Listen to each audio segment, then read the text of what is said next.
Hi, I'm Nora, the Education Manager for the Delaware Center for Horticulture.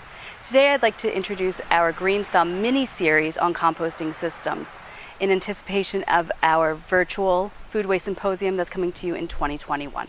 Enjoy.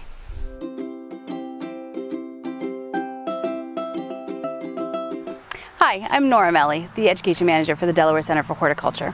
Today I'd like to talk to you about a 3-bin composter. This is a very large composting system, so it's not a great plan for a very small or urban garden.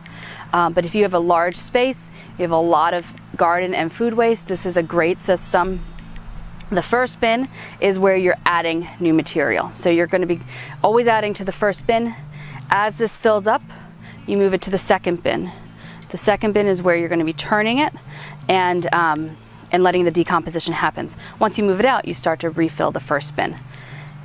The second bin can be turned into the third bin as a new space to go back and forth, make it a little easier, or you can turn it in place and use the third bin as a place to hold your finished compost and let it mellow.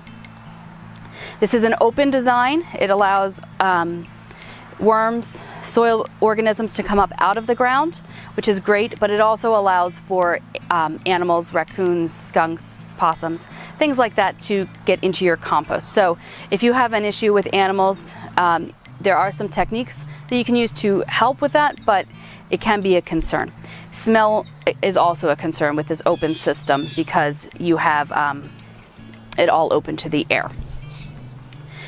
Again, this is a great system if you have lots of compost, if you have a lot of need for compost and you're bringing in waste material from other places.